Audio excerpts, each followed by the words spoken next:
Hello and welcome to the March 30th, 2025 episode of Nick's News. I am your host, Nick, brought to you by Some Budget Studios. That's right, we're putting money into this project of ours.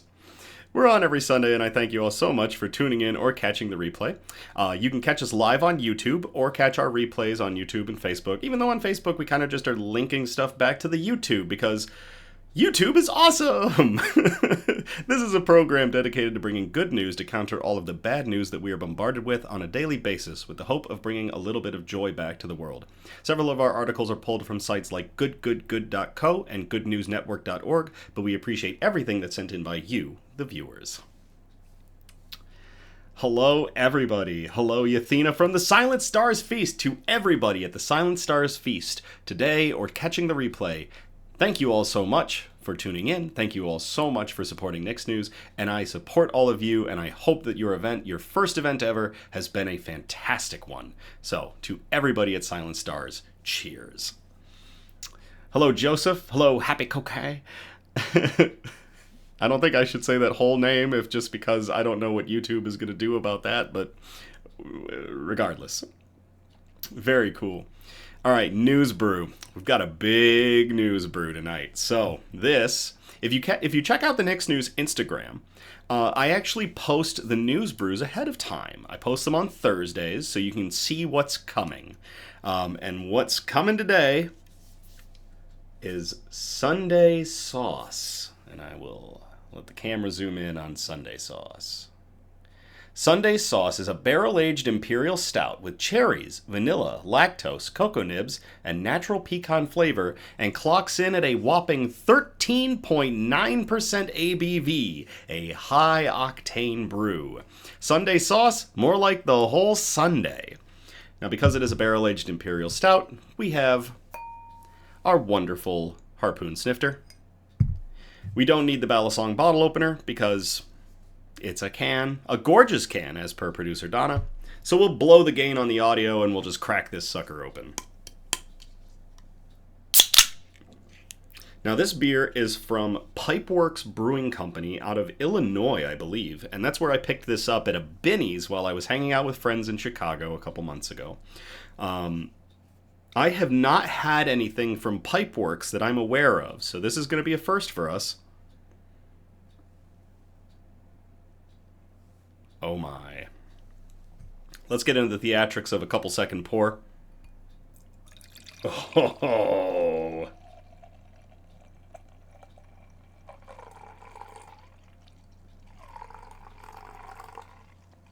She dark.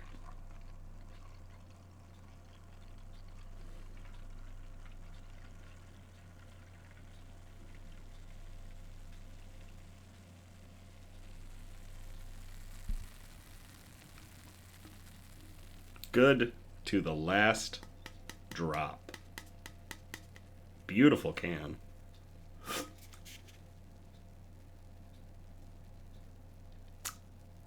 Oh boy, folks. Oh boy, that's a boozy beer. Sundae Sauce by Pipeworks. Not afraid to throw around its weight class. All right, shout outs. Many thanks to everybody that has come with us from Facebook, from the Facebook broadcast to the YouTube exclusive broadcasts.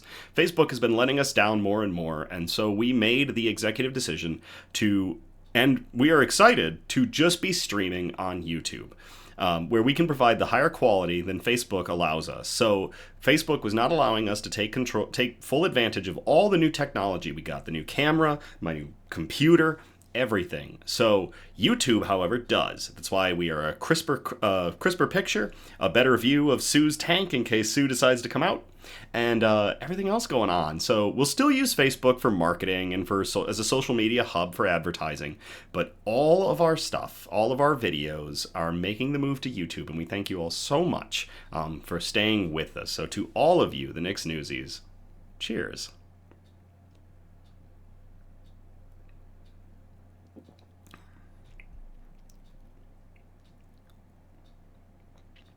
Oh, it's all there. The vanilla, the cherry, the milk sugar, aka lactose, kind of tying it together like it's the ice cream. It's kind of, the lactose and the vanilla are playing really well. The chocolate's there, not a lot of coffee, and the pecan is subtle, but the nuttiness is present. That is an amazing beer. Wow. Hey, Tim. Next up, do you want some fine wine or cider? Fox and Hen Winery is located between downtown Grand Haven and Allendale. They specialize in small batch wines and ciders that reflect the Lake Michigan climate.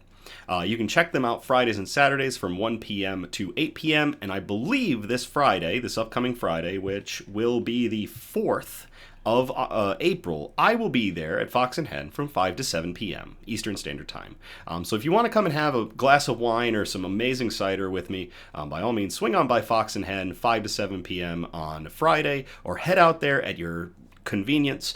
They're open again Fridays and Saturdays, 1 p.m. to 8 p.m., and it is an absolutely amazing place. So to Fox and Hen, cheers.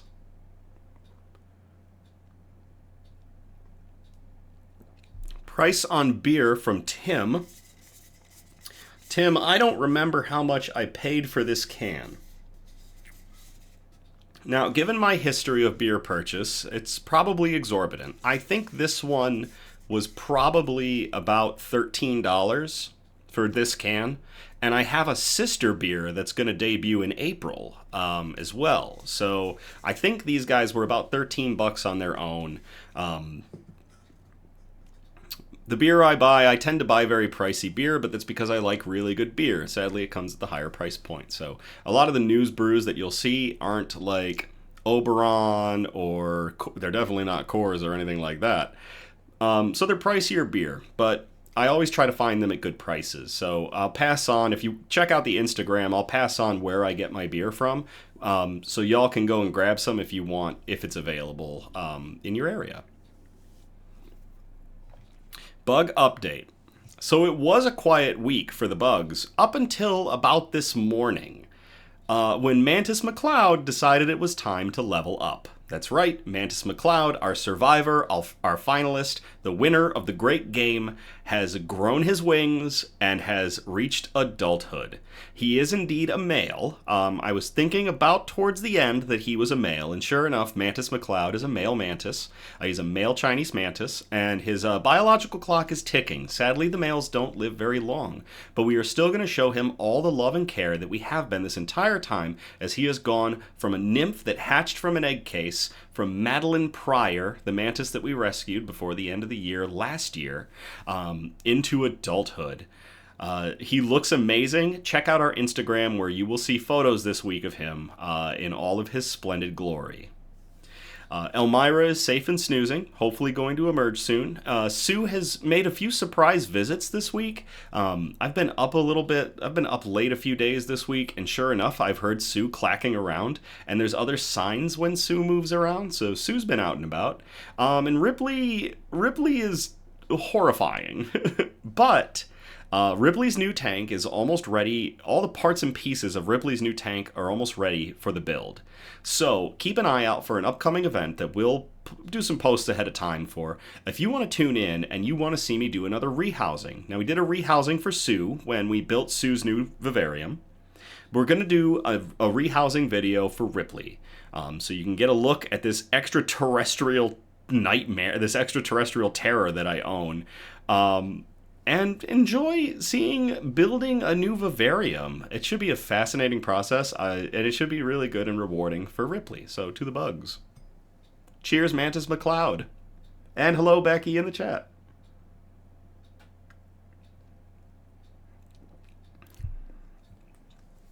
So, producer Donna asked, will there be time to find a girlfriend for Mantis MacLeod before he passes? Not from the wild. Sadly, this is going to just get into the earliest period where Chinese mantises might begin to emerge, like late March. If I want to get Mantis MacLeod mated, I am probably going to have to order him a bride. I will look at prices. Disposable income is not what it is, and some budget studios only has so much of a budget.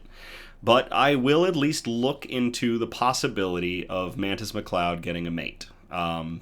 It'd be external. I'd have to be ordering her from a website. So there's a lot of problems that can come from that. So we will see what we can do. Hey, Royal in the chat. Mail order bride. Yep, Mantis MacLeod. For those who are just catching up, Mantis MacLeod, he molted, and he is a male. So now his clock is ticking. He's an adult male Chinese mantis. They don't live for very long, but if we want to mate him and we want to have more babies, I'm going to have to order him a bride. Which is so weird to say. All right. I've been keeping an eye on my phone because we had a tornado alert earlier, and now there's a tornado watch in Columbus, Ohio. If you watch us from the Columbus area, there's a tornado watch. I am going to alert a friend of mine down there.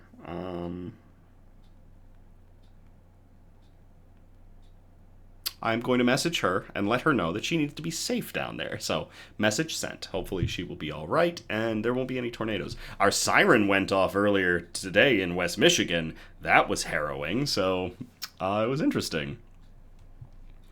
All right, let's get into our good news. Our broadcast is broken up into 4 major categories, and those categories are science and technology, health and medicine, flora and fauna, aka plants and animals, and wholesome notes, the really nice touchy-feely articles that we like to end on. So we're going to start off in category 1, science and technology. And we called this first one Pyroscopic Vision. And I'm going to copy and paste this into the chat if y'all want to read along.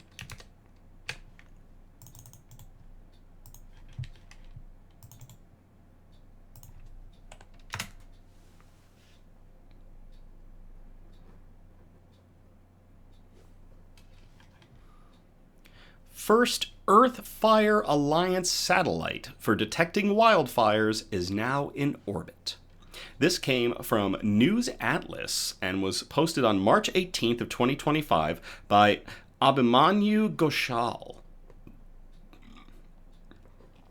The first satellite in a constellation designed specifically to locate wildfires early and precisely anywhere on the planet has now reached Earth's orbit, and it could forever change how we tackle unplanned infernos. The FireSat constellation, which will consist of more than 50 satellites when it goes live, is the first of its kind that's purpose-built to detect and track fires.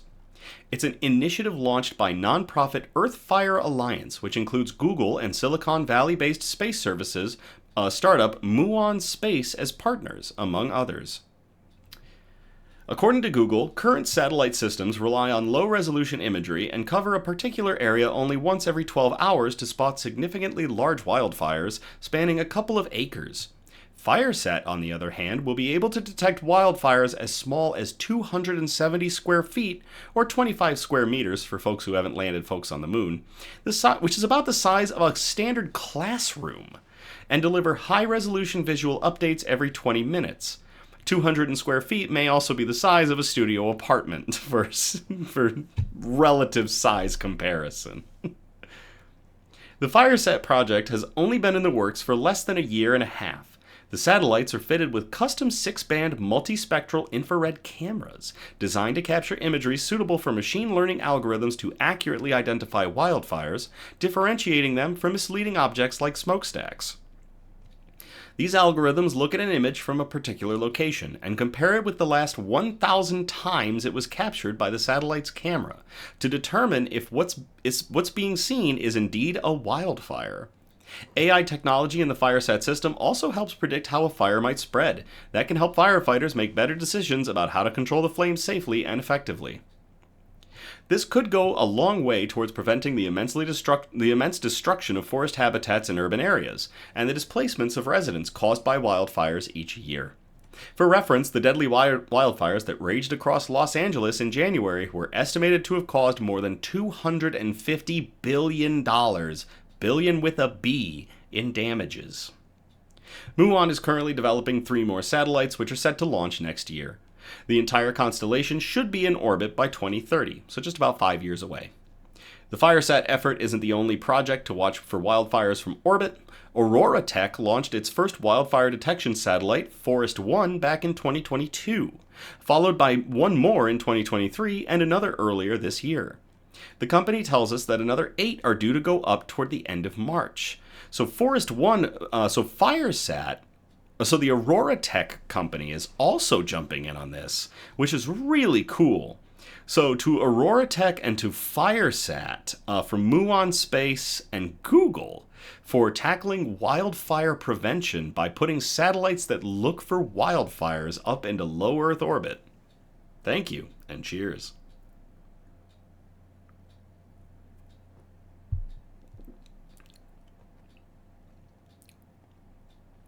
That's a big boozy beer. Oh my gosh.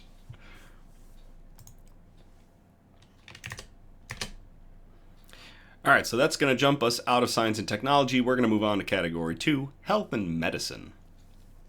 We call this, at least it closes in the back.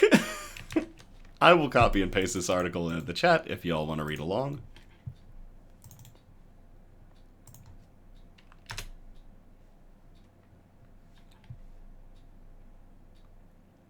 T-shirt that monitors vital signs after surgery lets patients leave hospital sooner.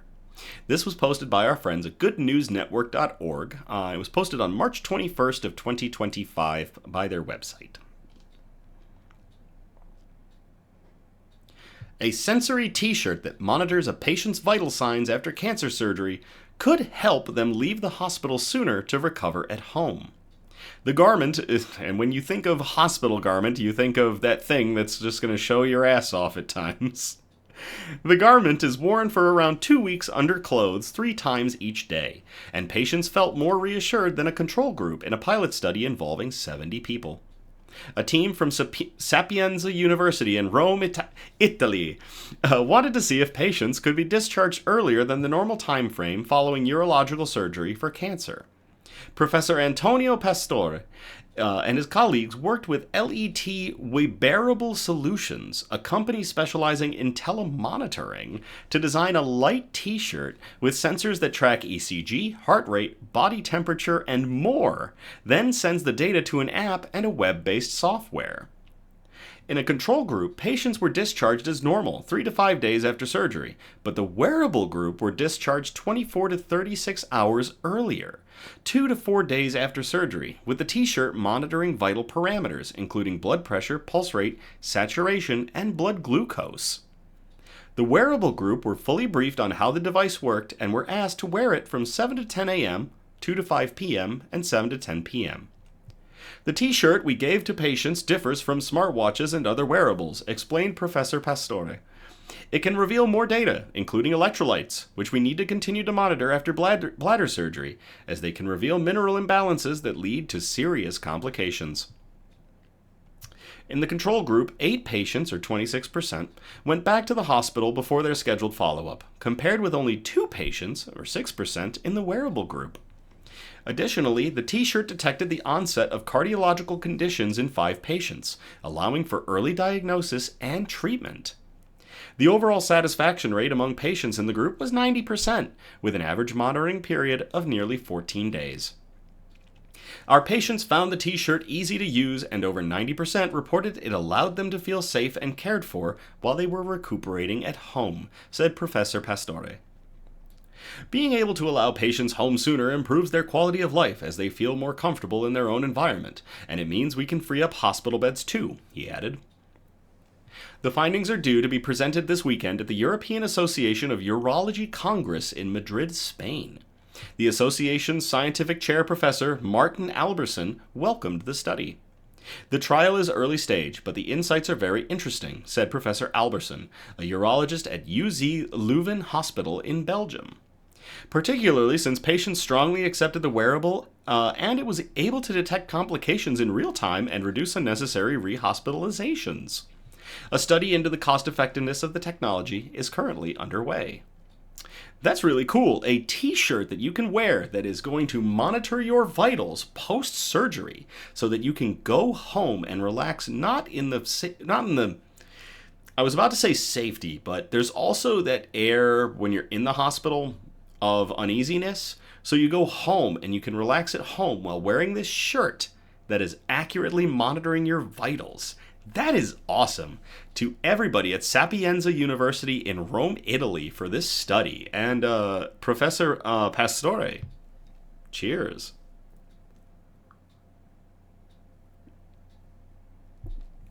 Now we just need to make sure that it's like a graphic tee, so that it's something cool. Like if I could get like Godzilla on the front while I'm recovering from surgery, that would be awesome.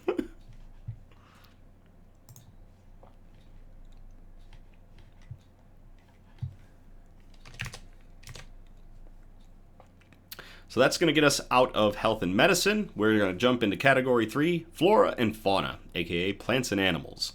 And this first one we called, this shit is ridiculous.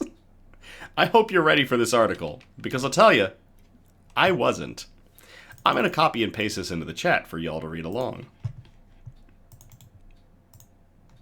Producer Donna in the chat saying that the shirt is like a Minecraft life meter. That's awesome. Alright, here we go. Get ready, folks. How do you rehome a rhino by helicopter?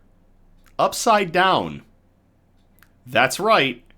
That's the name of this article from the BBC, posted back on the 28th of March by Riley Farrell. Moving endangered rhinos to new areas is a vital part of their conservation.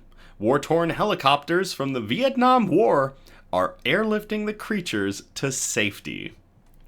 Zipping through the skies over South Africa, a 1,300 kilogram, or 2,856 pound, for anybody who's landed people on the moon, a horned herbivore is dangling by its feet from a helicopter. It may be a shocking sight to behold, but within the last decade, the use of helicopters in rhinoceros conservation has been gaining momentum in South Africa, Namibia, and Botswana. Joe in the chat, I beg your finest pardon. Black rhinos are critically endangered, according to the International Union for Conservation of Nature, or the IUCN. However, thanks to conservation efforts, their numbers are on the rise. Today, black rhinos have a population of roughly 6,500, which is up from the 1990s low point of less than 2,500, when poaching and habitat loss drove the species to the edge of extinction. Black rhinos are moved around for three reasons, says Ursina Roosh, population manager for the WWF South Africa Black Rhino Range Expansion Project. First, to protect them from poaching. Secondly, for monitoring purposes. Rhino researchers often take the opportunity to insert a satellite GPS telemetry into the rhino's horns, which is really awesome. And thirdly, to ensure their genetic population is as diverse as possible. When you have a very small number of animals, you can end up with a genetic bottleneck. So by moving the rhinos around and spreading out their genetic diversity, you're preventing that bottleneck and the potential for interfamily hanky-panky that may or may not throw off the gene pool. So this is actually one of the problems that have beset cheetahs, sadly. Cheetahs are absolutely terrible genetically. So a lot is being done with conservation efforts to improve the cheetah population. So we're trying to do the same with the black rhinos, or prevent anything that happened with the cheetahs to happen with the black rhinos. The species mostly exists within protected pockets on public and private reserves, so translocation is one of the only available methods to increase their range. If we don't translocate rhinos and create new populations, they will inbreed enough that they crash or run out of resources and stop breeding, says Rush.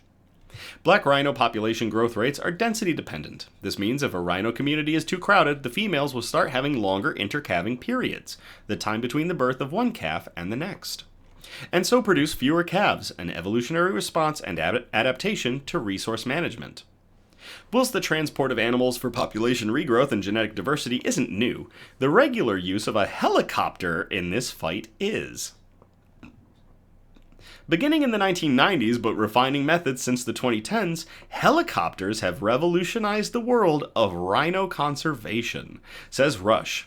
Her WWF project has translocated around 270 rhinos, of which about 160 have been airlifted. Leaning from an airborne helicopter, a veterinarian darts the rhino in the bum with immobilizing drugs, typically targeting youngsters or dominant bulls that need to be removed to prevent inbreeding, says Rush. Rhino immobilization typically involves a potent opioid and a tranquilizer. So they're going to get high and get knocked out. Great. The anatomy of a rhino means it is remarkably... Oh, Jesus. That's a quote that we're going to get to. Where is that quote? Oh, this is going to be fun. The quote is, "The anatomy of a rhino means it is remarkably able to breathe comfortably upside down." Whereas before veterinarians would have spent 20 minutes on foot tracking a halfway sedated rhino, the helicopter team now saves precious time by aerially tracking the rhino, and within 4 minutes, the rhino falls unconscious, says Rush. By the time the rhino goes down, the ground team and the helicopter team spring into action, quickly approaching the rhino for processing. They take biological samples and measurements and insert microchips for monitoring. Next, the crew ties big soft straps around the rhino's 4 ankles. The straps connect to a single rope, which is hooked to the underside of the helicopter. There is a video in the article if you want to watch this insanity take place in real time. Then the move happens. The helicopter airlifts the rhino, which dangles below to a central location, generally an open field, where the ground crews are waiting, says Rush. Historically, the rhino would have been woken up from the immobilizing drug and walked into a crate, before being hoisted onto the back of a truck headed for a conservancy. But these road trips could be stressful for the rhino passengers. They're awake for the journey, albeit sometimes anesthetized, and standing in a crate, which can cause muscle or horn damage, or even occlude their airways, which can be fatal. Can't have that. Moreover, the limited road network in the region and the difficult terrain made it hard to reach the remote final locations they're using for ground transportation. This is where airlifting comes in.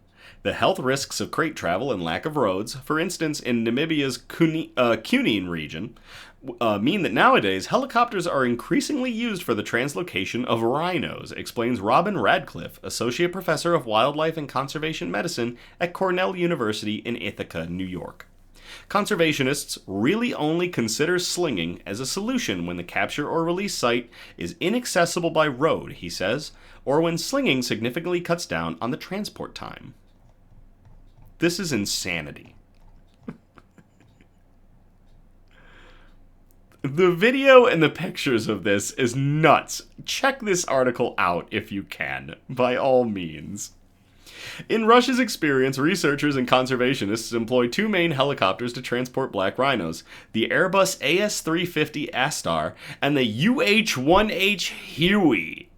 That's right, a helicopter made famous by its incredible acts during the Vietnam War, is now transporting rhinos. The Airbus AS350 Astar, nicknamed the Squirrel, has been used since 2021, says Rush. This helicopter is small, cost-effective, and readily available in South Africa, she adds. UH-1H Hueys, on the other hand, are designed for lifting large loads. Famously used during the Vietnam War, some of these iconic helicopters still exhibit bullet hole patches and floor installations for mounted gun covers, says Rush. Nowadays, these military-grade helicopters, complete with windows under the cockpit so the pilot can see the ground below, are valuable for civilians in firefighting and rhino conservation. The Huey's blades have a unique flap. They really slap the air, Rush says. That was the sound soldiers in the Vietnam War wanted to hear, feeling that relief of someone rescuing them. The Huey, made famous by Hollywood films, including Apocalypse Now, Platoon, and Full Metal Jacket, has become synonymous with the Vietnam War and provided close heliborne support for U.S. soldiers, evacuating the wounded and the dead. It is also, anytime I hear Fortunate Son play, it's the only thing I can think of. The fateful twist of using a machine of war to save lives is not lost on the conservationists who fly in the helicopters. Ironically, in the 80s, helicopters were used by some poachers to kill rhinos, says Radcliffe. The fact that helicopters are now being used to save them is a wonderful example of conservation. Translocation is one of the most valuable tools of rhino conservation, he adds.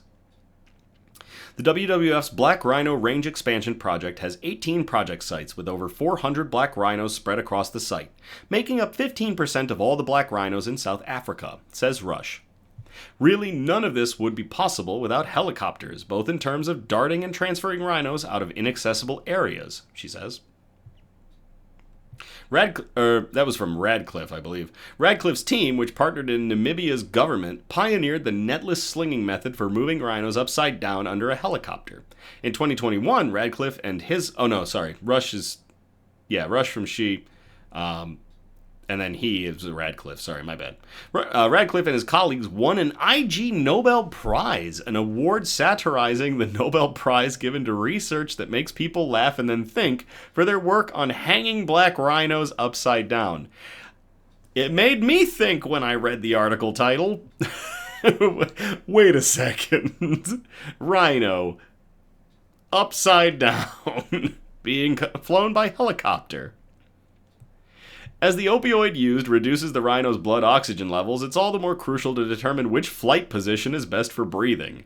Before settling on the upside-down position, Radcliffe and his fellow researchers tried laying the flying rhinos on boards tethered to the helicopter, which wasn't aerodynamic as the board caused excess swaying in mid-air, says Radcliffe. Then his team tested rhinos in nets, which aerodynamically worked a bit better, but still wasn't ideal. The net's positioning compromised the rhino's breathing.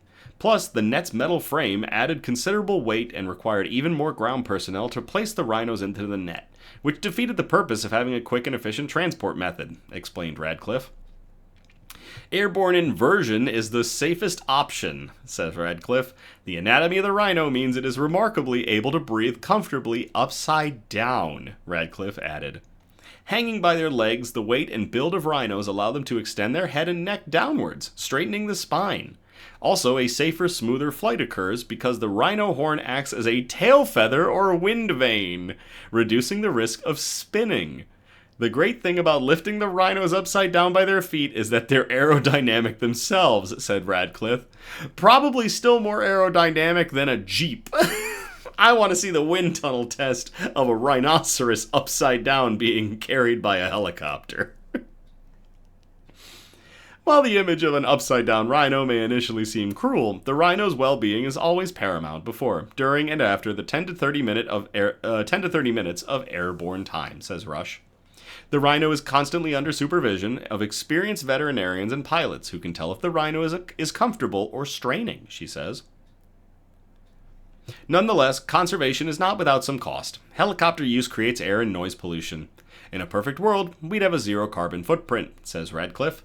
But we as humans are obligated to make a concerted effort to save species like the rhinoceros. They are in serious decline, not because of normal ecological processes, but because of our own actions.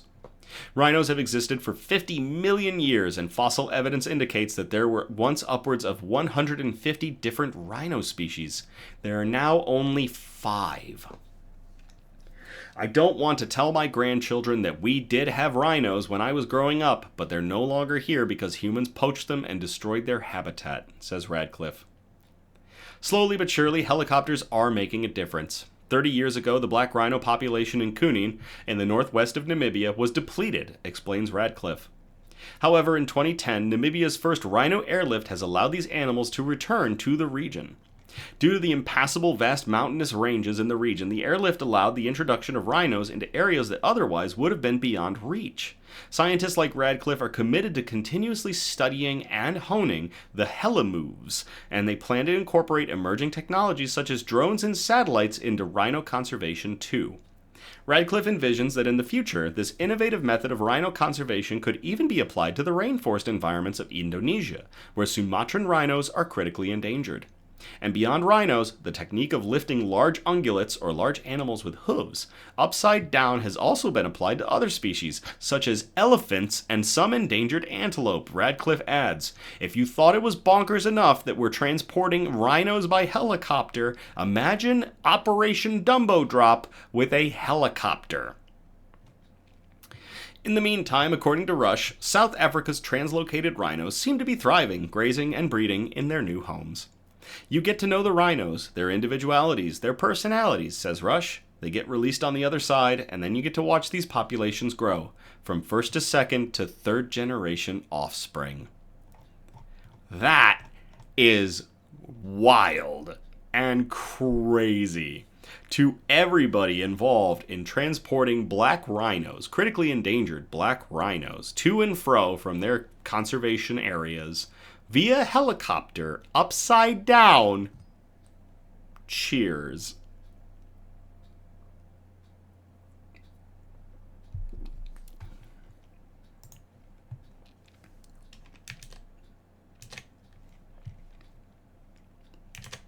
This next one is a heckin' good boy article, and this was sent in by Cassidy. So Cassidy, thank you so much for sending in this heckin' good boy article. I will copy and paste this into the chat if y'all want to read along. Oops, I done goofed. Fixed it.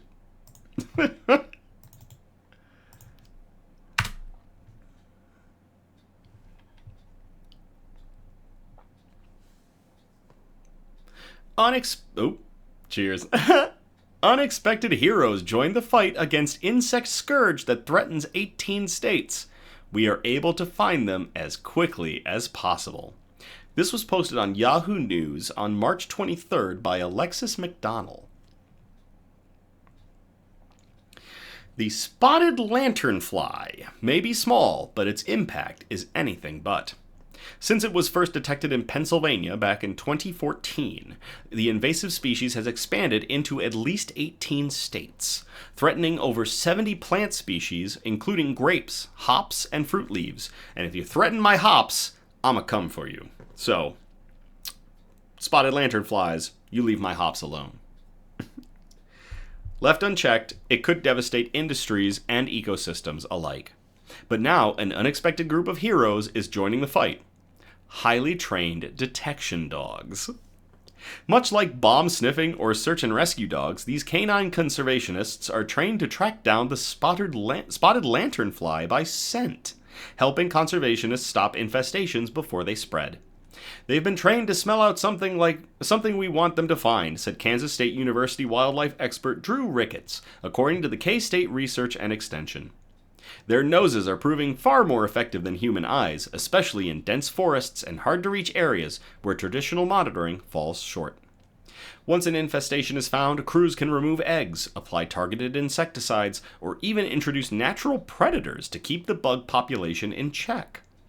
As invasive species start to expand, we are able to find them as quickly as possible and can remove them to keep a new population from starting, Ricketts explains.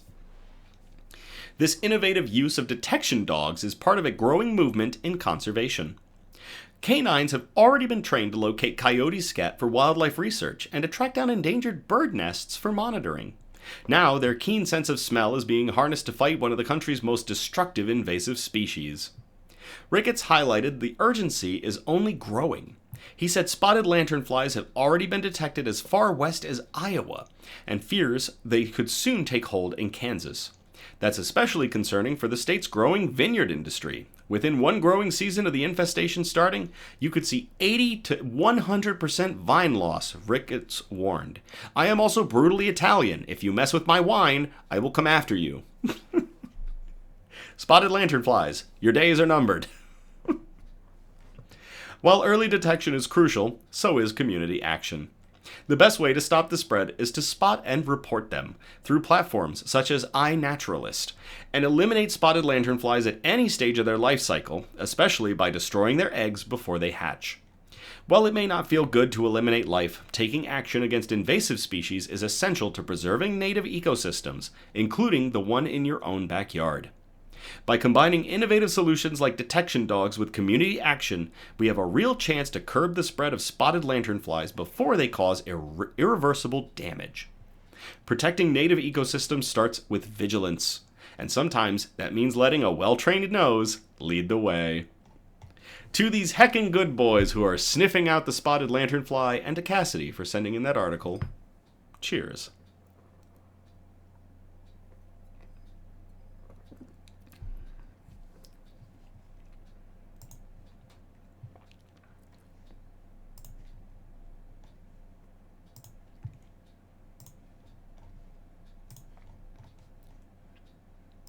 There we go. That's going to get us out of flora and fauna, aka plants and animals. We are going to move into our final category, the wholesome notes, the really nice touchy-feely articles that we like to end on. And we called this first one the Benevolence Bump. And I will copy and paste this into the chat if y'all want to read along.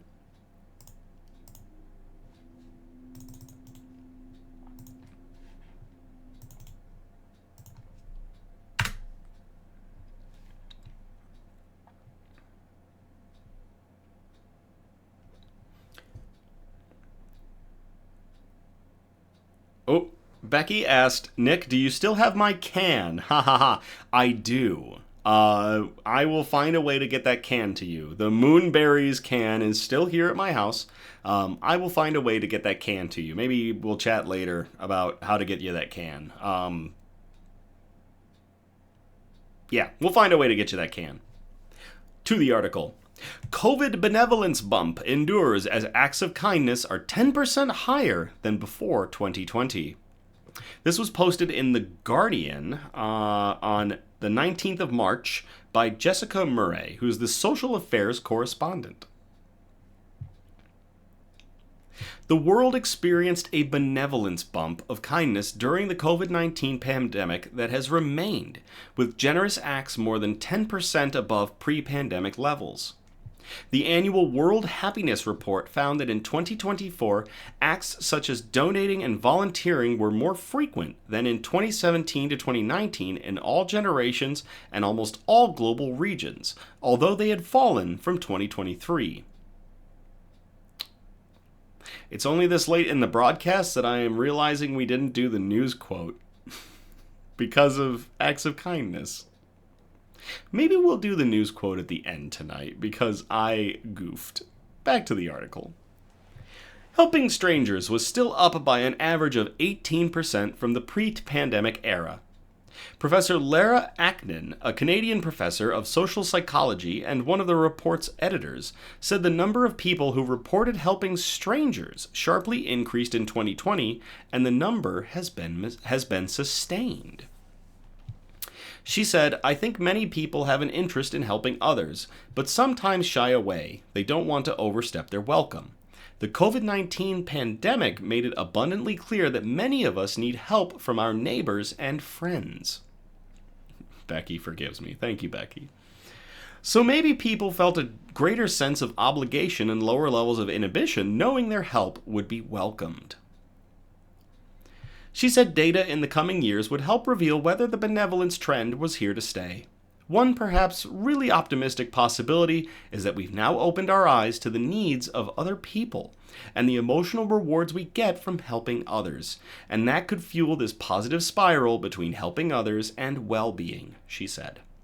The report said researchers were struck by the longevity of the increases in benevolence appearing first in 2020, and the size and persistence of the post-COVID increases in benevolent acts meant that even in 2024, 4 years after the onset of COVID, they were still 10% higher. The World Happiness Report is an annual barometer of well-being across more than 140 nations, coordinated by the University of Oxford's Wellbeing Research Centre, the analytics company group Gallup, and the UN Sustainable Development Solutions Network. This year's edition emphasized people's tendency to be too pessimistic about the kindness of others. A study across 40 countries on how often dropped wallets were returned found the rate was twice as high as people expected. And wallets were more likely to be returned if they contained money. Sorry. John F. Helliwell, an economist at the University of British Columbia and a founding editor of the World Happiness Report, said the data from the wallet study confirms that people are much happier living where they think people care about each other. The report also found that sharing meals with others was strongly linked with positive well-being across all global regions, and that those who shared more meals with others reported significantly higher levels of life satisfaction and social support. But dining alone is becoming more prevalent, especially among young people, and in the US, there has been a 53% increase in people dining alone since 2003, one reason why the country has fallen in the happiness rankings. I mean, that's a little close to home. I eat alone, but alright, whatever. Heard. The report's annual happiness rankings was led by Nordic countries, with Finland coming first out of 147 ranked nations for the 8th year in a row. Go Finland. While Costa Rica and Mexico, in 6th and 10th places respectively, entered the top 10 for the first time. Great job, Costa Rica and Mexico. The US fell to its lowest ever position in 24th place, closely following the UK in 23rd place, its lowest placing since the 2017 report. Switzerland, Canada, and Australia were all pushed out of the top 10, and this year's rankings marked the first time none of the large industrial powers ranked in the top 20. You got some work to do. The report concludes, in general, the Western industrial countries are now less happy than they were between 2005 and 2010. It added that a decline in happiness and social trust in Europe and the US has partly led to a rise in political polarization and anti-system votes. Jan Emmanuel Deneve, the director of Oxford's Wellbeing Research Center and an editor of the World Happiness Report, said, "This year's report pushes us to look beyond traditional determinants like health and wealth. It turns out that sharing meals and trusting others are even stronger predictors of well-being than expected. In this era of social isolation and political polarization, we need to find ways to bring people around the table again. Doing so is critical for our individual and collective well-being."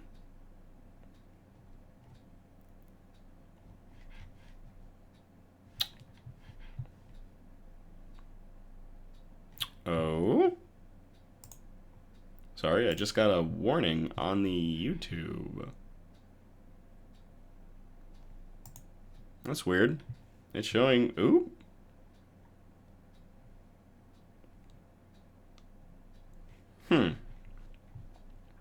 Y'all experiencing any buffering issues? It says YouTube is not receiving enough video to maintain a smooth stream. Was that just me? Not just me. Oh, okay. Looks like... Uh-oh. No data. You are fuzzy. I think... Ooh, weather warning. Maybe the storm is... Oh, and buffering? Is the weather rolling back in? It's not weather related. Uh-oh. Why are we buffering all of a sudden? Can anybody else see us just fine? Did the stream go down? The stream's not down. I saw a no data error for a moment there. I'll keep going for the recording purpose while we, video just cleared up. Okay, cool, Producer Donna. To everybody involved with the World Happiness Report. Cheers. I just had a weather bug report.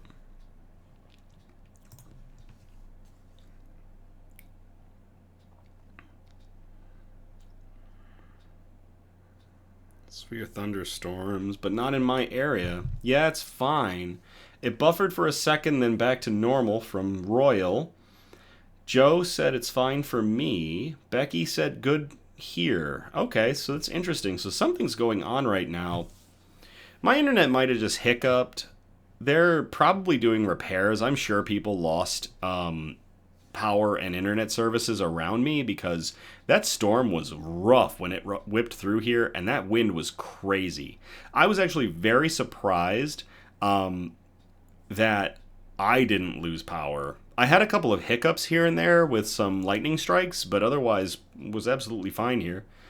Okay, it's saying that we have excellent connection. Producer Donna, you're still a bit off for me, not as sharp as usual. Give it just a moment. I think we're clearing back up. I think we've got good feed again for our final article. Yeah, it's looking like we are back to excellent connection. Clear again. All right, cool. Let's get into our last article of the night. We called this one Christina's Corner. And I'm going to copy and paste this into the chat if y'all want to read along. And just know, I'm not crying. You're crying.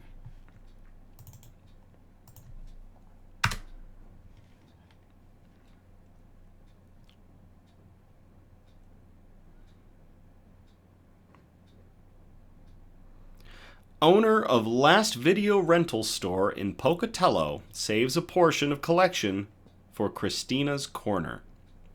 This was posted to the East Idaho News website back on February 27th of 2025 by Logan Ramsey, who belongs to eastidahonews.com, or who works for eastidahonews.com.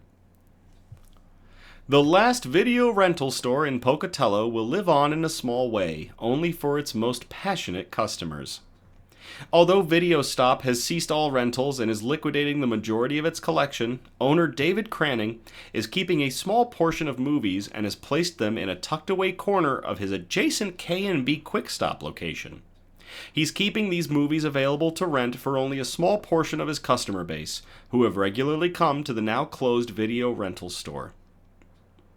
One of these customers is Christina Kavanaugh, who goes to Video Stop nearly every day with her mother, Toni Kavanaugh. For Christina, 35, who has Down syndrome and is mostly nonverbal, going to rent a movie has been vital to her routine for at least the last 15 years. Now that Christina will be able to continue renting movies, Toni feels like a weight has been lifted off her shoulders. It's huge because it was a really heavy thing weighing on me, and then to find this out, it's like being sentenced to prison and then getting a reprieve. That's how much relief it was, Toni said. Video Stop has always been the mother and daughter's go-to rental store, but they would go to others around Pocatello before they all closed. Back when they had more options, Christina would tell Toni which rental store she wanted to go by saying Babar for Video Stop and Beast for Great American Video. This is because she first ordered Babar the movie from Video Stop and Beauty and the Beast from Great American Video. When Great American Video closed its doors for good, Christina didn't understand what had happened. She doesn't understand things closing, Toni said. The mother explained that it was closed and signed to her that it was broken, but Christina still needed to see the building. Her and I drove over, and I let her get out of the car, and she goes up, and there's nothing there, and the doors are locked. She still wanted to go in, and it is really heartbreaking to watch the anguish, Toni said. Christina was able to move past losing Great American Video because she still had her mainstay video rental store, allowing her to maintain her routine, which Toni said is integral to her. When new employees started to work at Video Stop, they would train them on how to interact with Christina at the checkout counter. They ask for the phone number on the account, and so she gives it to them, but she goes 2 and looks at them, and they have to say 2 or she won't move on. Then she'll go 0. They have to repeat it every time, or else it just really throws her, Toni said. They're really, really good to us there. Toni had heard that Cranning may have to close Video Stop for a while before he made it official. They'd been talking about closing it because it just hadn't been thriving. I just kept thinking, oh, maybe just one more year for the rest of our lives, Toni said. Toni didn't know how she was going to explain to Christina that Video Stop was closed. I think devastated is a really good description because I thought, how am I going to explain this to her? What are we going to do? It's just so much a part of her life, Toni said. Cranning knew that closing Video Stop would cause stress in Toni and Christina's lives, but it had gotten to the point where he could no longer keep it open. As he tried to think of a solution, he realized that he had a corner of his store that he had developed for deli storage originally, but that didn't take off as he had hoped. That area was going unused, and I thought, okay, it wouldn't be too much terrible work to just retrofit it. Put some shelving in there and move some of the movies over and just create kind of a mini video store corner for this kid so she could still have her normal routine that she's used to, Cranning said. The manager, Jennifer Klassen, said that Christina is more than just a customer to the staff at the K&B Quick Stop. They're family. It's part of her routine, seeing all of us. So yeah, she's just family, Klassen said. While Cranning will allow other people to rent videos from the section, they'll only be trusted people they recognize, who they know they'll get the movies back from. Toni first heard about the new rental section from a store employee who pointed it out to her. I said, oh, it's Christina's Corner. It's not, but that's just what I would call it, because he kinda did it for her, Tony said. When Tony saw Cranning after seeing the new section, she thanked him for taking care of her and Christina. How can your heart not melt when you just see how good they are about taking care of people in their community, she said.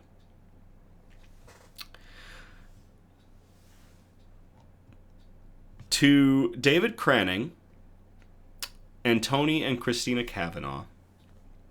To Tony for stepping up and maintaining the structure and rigid sort of setup that Christina needs by transforming a part of your store to a video rental that was so much an integral part of her life, of Christina's life.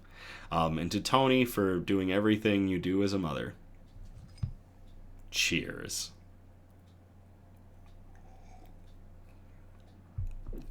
I'm not crying. You're crying.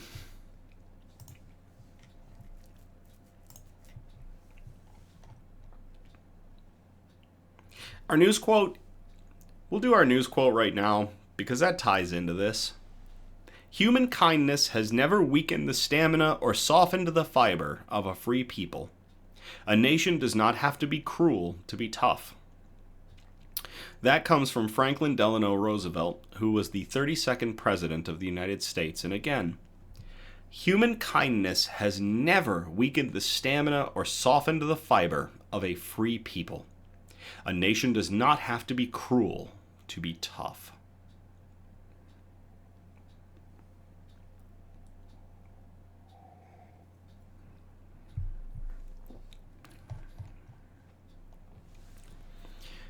That's about it. 6 amazing articles for the night and ending on a real touchy-feely one. So I thank you all again for tuning in or catching the replay on the Nix News YouTube page. There will be a link up on the Facebook page tomorrow once we have gone live with, or once I've uploaded this video again to the YouTube page. Part of that, and part of what's going on with that is we upload the video again because I cut it down and we do a couple of edits. We're going to be doing more edits as well to differentiate between the YouTube videos, to differentiate between the uploaded edited video and the live videos. So the YouTube page has a collection of all the live videos, but it also has these uploaded videos that are going to be further edited and made a little bit more fun, I think. So keep an eye out for those, and we appreciate you guys checking out both by all means. So again, we're live every Sunday. Our next episode is going to be on April 6th of 2025. I encourage participation, so if you feel inclined, you can send us ideas for, or post suggestions for news brews, shout outs, news quotes, or good news articles that we can present on future episodes. If you send in articles, by all means, spread them out across our 4 major categories, and those again are science and technology, health and medicine, flora and fauna, aka plants and animals, and wholesome notes, the really nice articles we like to end on. You can message us on Facebook or Instagram, or you can email us at somebudgetstudios@gmail.com. Links are in the description. Feel free to like, subscribe, comment on our Facebook page, posts, and our YouTube videos to get good news and joy out into the algorithm. I'll never tell you what to do, but I can't tell you how much I appreciate every single like, every single subscription, every single comment that y'all place on all of our media. It drives the algorithm to push good news and Hope Core out into the world, and we are continuing to build Nix News. It has been amazing, and I can't thank you all enough for growing this community, both through your word of mouth and the ads that we run, just trying to get Nix News out there and get good news out there. So thank you all so much. It really is great. As producer Donna just said, send us your pet and plant pics so that we can submit them for Nix Flora and Fauna posts on Tuesdays. Yeah, man, it's all good. It's all good. As always, thank you again so much. I love you all. Have a great night, and I will play us out.